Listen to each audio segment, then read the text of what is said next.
Olá, eu sou a Silvana, sócia fundadora da Elos Educacional e hoje eu estou aqui para mais um episódio do Momento Elos, falando sobre educação integral. E a nossa convidada de hoje é Lucy Ferraz. A Lucy é formada em Administração de Empresas pela Fundação Getúlio Vargas e fez um mestrado e doutorado em Comunicação e Educação pela USP e pós-doutorado em Educação e Currículo pela PUC de São Paulo. Hoje nós vamos falar com a Lucy remotamente e vamos trocar algumas ideias sobre esse tema que ela tem estudado, tanto com cultura digital, educação integral, e hoje esse será o nosso foco, a educação integral. Bem-vinda, Lucy. Olá, Bem, eu gostaria que você comentasse um pouco hoje sobre como as escolas podem trabalhar com a educação integral. De que maneira, na prática, as escolas podem desenvolver uma educação integral para todos os seus estudantes? então, a primeira questão que é importante nós olharmos é que, quando da publicação da BNCC, a estrutura que a BNCC propõe que ela traz é de currículo por competências, ou seja, por isso que nós vemos objetos de conhecimento e habilidades. Para os currículos referência, algumas redes adotaram, ao invés do termo competências, adotaram o termo saberes, mas ele acaba sendo equivalente, porque eles vão trabalhar a partir dos objetos de conhecimento e muitas vezes a habilidades ela passa a ser chamada de objetivos de aprendizagem. Então, mas aqui nós temos uma equivalência. Por que que isso é importante, né? Quando nós falamos de trabalhar o currículo por competências, quando nós pensamos esses componentes diversificados, nós temos que olhar com critério para a sequência didática que nós vamos compor para fazer esse percurso formativo. Por quê? Porque essa sequência didática ela tem que ter atividades que trabalhem os objetos de conhecimento, que correspondem aos conceitos ou teorias dos vários tópicos ligados às áreas de conhecimento, ou então, mesmo que nós estejamos falando de competências gerais, né, ou as ditas socioemocionais, é importante trabalhar esses conceitos, essas teorias que estão por trás dessas competências, porque é importante que as crianças e os jovens, né, os adolescentes, eles consigam compreender o que está sendo trabalhado e do que eles estão falando, né? Aí nós temos que trabalhar as habilidades também. O que são ali as habilidades? A habilidade é a capacidade de pegar esses conceitos, essas teorias e aplicar à prática. E tem que ser feito de uma forma integrada. Você pode ter uma atividade que trabalha as teorias, depois a aplicação dela na prática, e a outra dimensão é ter a atitude de aplicar isso em situações reais ou simulações, considerando os valores também, de maneira que você se aproprie do uso desses saberes em diferentes contextos, tá certo? Então, é importante fazer esse trio para quê? Para fortalecer esse conhecimento. Algumas pessoas acreditam que você trabalhar dessa forma, você foca só um ou só o outro. Por isso, da relevância de se desenhar, de uma forma bem clara, sequências didáticas que permitam o desenvolvimento de todas essas dimensões. Então, não adianta só trabalhar, ir para experimentação, ir para a prática, sem trabalhar os conceitos e vice-versa. Não adianta só trabalhar os conceitos e não ir para a prática. Quando você só trabalha a prática, os conhecimentos eles ficam muito superficiais e muitas vezes os estudantes não conseguem fazer essa correlação dos conceitos com a prática. Então ele fica superficial e não consolida.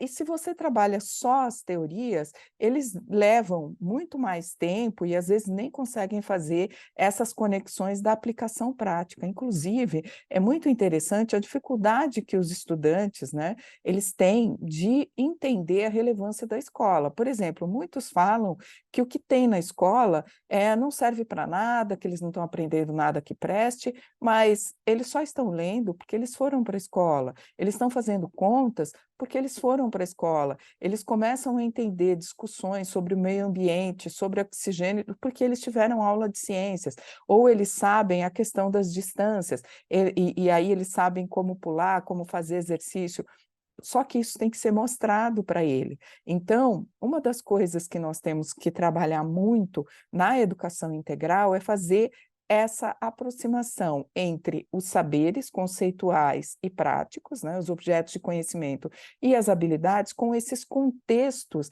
do dia a dia dessas crianças e jovens.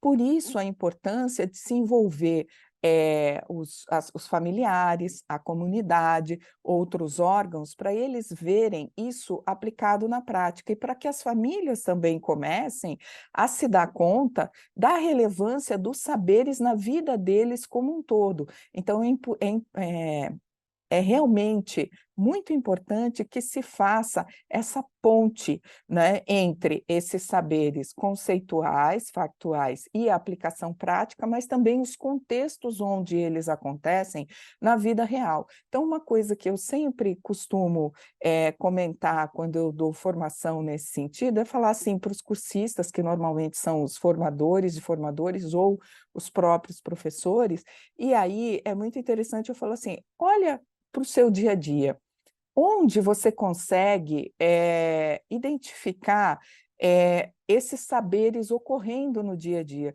Você não precisa entrar no detalhe, você não precisa ficar se estendendo, mas é importante fazer essas pontes, tanto para os jovens como para os familiares, tem que trazer eles para dentro da escola, a comunidade também, para que eles ressignifiquem todos esses saberes. Um outro contexto que eu acho que é importante falar também, ligado a essa questão de sequência didática, e aí, ainda para amarrar essa questão da sequência didática, vale falar que tem vários métodos hoje em dia que já trabalham sequências didáticas estruturantes e que nós podemos fazer essa, como é que fala? Essa intercalação de hora, utilizar atividades mais conceituais.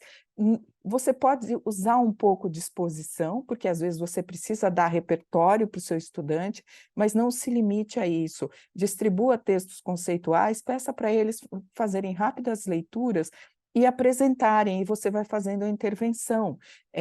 Você pode também aí trazer algumas atividades práticas para eles começarem a entender e contextualize onde que isso acontece no dia a dia, para eles começarem a ficar curiosos, onde esses saberes se escondem, e na verdade eles estão à nossa frente, né? E é importante nós olharmos isso. E aí tem um livro que eu gosto muito de indicar, que é Métodos para Ensinar Competências, do Antoni Zabala e Lai Arnaud. Ali, eles dois, eles fazem com uma didática muito interessante, eles mostram a origem de pelo menos 8 métodos e 2 estratégias muito interessantes, que é o RPG e simulação. E aí, o que que eles falam? Eles falam da origem desses métodos, eles dão as sequências didáticas originais e eles falam também dessa necessidade de como você intercala as atividades e você atualiza as atividades que compõem essas sequências estruturantes. Para quê? Para que para que nós possamos garantir que todas essas dimensões das competências que nós queremos desenvolver, que esses estudantes desenvolvam, que elas se consolidem de forma consistente para o aprimoramento dos resultados de aprendizagem. Uma coisa que eles falam, que eu acho assim essencial, porque quando nós pegamos esses percursos mais longos, que inclusive dos componentes curriculares, que têm duração às vezes de um semestre ou de 2 semestres, de um ano todo, o que que acontece? Nós fazemos, eles entregam um trabalho final, ou em grupo ou individual, mas no final nós não fazemos nenhuma verificação de todos os pontos que foram trabalhados e nem avaliação. Então, são 2 pontos que nós temos que cuidar e muito, porque isso garante o reforço na memória de longo prazo desses estudantes, para consolidar esse conhecimento. Então, é importante, se for um percurso mais longo, você pode fazer um momento desse no meio e outro no final, ou então só ao final, um momento de descontextualização. O que que é? Foi passado todo o percurso, aí de repente dá-se uma parada, então vamos ver tudo que nós trabalhamos. Quais foram os objetos de conhecimento que nós trabalhamos? Ah, nós trabalhamos esse tópico de matemática, esses tópicos de língua portuguesa, esses tópicos de ciências da natureza, ok. E a aplicação prática deles, como é que foi? Olha, aqui no seu trabalho foi esse, aqui no seu... Por quê? Porque aí nós estamos consolidando e amarrando todos os saberes que foram feitos e ligando eles e ressignificando e trazendo para a consciência desses estudantes. Então, isso é imprescindível que se faça no meio, dependendo do percurso, ou pelo menos ao final. E a avaliação? A avaliação, nós vemos que esses processos de componentes curriculares que trabalham por competências, o processo em si ele é muito enriquecedor. Então, ele não pode ficar para trás. Ele tem que ser acompanhado durante o seu percurso. Então, o que que é importante? Adotar estratégias de avaliação processual ou formativa. Isso significa o quê? É importante que nós tenhamos clareza de quais são os pontos que nós temos que acompanhar durante esse percurso para garantir que eles construam o conhecimento que eles precisam. Então, é importante definir indicadores e, eventualmente, rubrica para isso. O outro tópico são os questionamentos que nós apresentamos durante esse percurso, porque muitas vezes nós falamos, eu ponho aulas reflexivas, só que muitas vezes nós dominamos tanto o conteúdo, né, a área de conhecimento que nós atuamos, mas nós não nos apropriamos sobre como fazer perguntas. Então, durante os encontros presenciais, as aulas, nós fazemos perguntas, mas que são mais superficiais. Então, eles não mergulham a fundo nessas reflexões e não têm os insights e os saltos que nós queremos que eles tenham. Mas nós fazemos uma coisa superficial. Quando chega no final, que eles precisam ou fazer uma prova, ou então finalizar um trabalho, nós damos uma pergunta toda complexa, e aí fica muito complicado eles, ali, naquele momento, aprofundarem o pensamento dele. Então, nós temos que olhar para o tipo de pergunta que nós estamos apresentando para os estudantes durante esse processo. Nós estamos realmente promovendo aulas dialogadas, como nós colocamos nas ementas, nós estamos promovendo a reflexão, nós estamos mergulhando nesses espaços para que eles realmente desenvolvam essa capacidade, porque é nosso papel provocá-los, né, e provocá-los de uma forma positiva e propositiva. Então, é importante que nós façamos esse tipo de ajuste na nossa prática. A outra coisa é o próprio feedback, né? É importante que nós apresentemos feedbacks mais pontuais ao longo desse processo, mais ágeis e propositivos, né? Harvard fala que a gente não deve elogiar, a gente deve direcionar. Então, se tiver certo, é importante que a gente reforce. E reforce, olha, Lucy, você acertou aqui, aqui, aqui, olha que interessante, de novo, para reforço da memória de longo prazo. Ou se ele errou, indicar para ele onde ele errou, por quê, e indicar o caminho correto. Por quê? Para que ele ajuste esse saber, né? Não adianta só falar, olha, você errou, se vira. Não, é nosso papel redirecionar e orientá-lo e explicar aonde foi que ele se enganou para isso não acontecer. Então, isso é tornar o erro positivo. E muitas vezes nós podemos também fazer os estudantes fonte de conhecimento. Então, muitas vezes, nós apresentamos um ponto que é importante a gente explicar, que tem que ser expositivo, mas é importante a gente perguntar, o que que vocês entenderam do que eu falei? Né? Mas sem valer nota, sem nada. Por quê? porque a sua escuta a partir da fala dos seus estudantes vai mostrar para você se eles realmente se apropriaram ou não. Com um detalhe, não adianta perguntar para os melhores estudantes, pergunte para aqueles estudantes que apresentam mais dificuldade, porque não é a intenção não é expô-los, mas é para que você realmente entenda o quanto eles entenderam ou não, e para que você consiga explicar novamente ou então trazer outros subsídios para que ele possa compreender a partir de outros universos. E, finalmente, a avaliação, a autoavaliação ou a avaliação entre pares.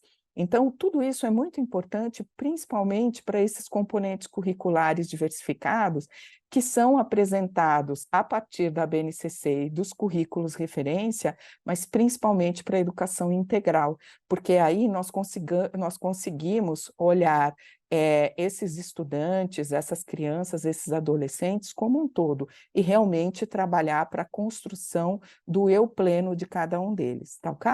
Era isso que eu tinha para conversar com vocês hoje. Eu agradeço a atenção.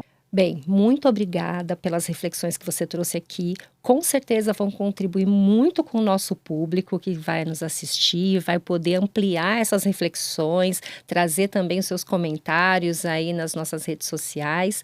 E muito obrigada por ter dedicado aí um tempo para poder falar com a gente sobre esse tema. Muito obrigada. Então, a gente fica por aqui, mas se você quiser acompanhar os outros episódios, acessem nosso site www.eloseducacional.com e acompanhe nas nossas redes sociais Elos Educacional tudo junto. Até mais.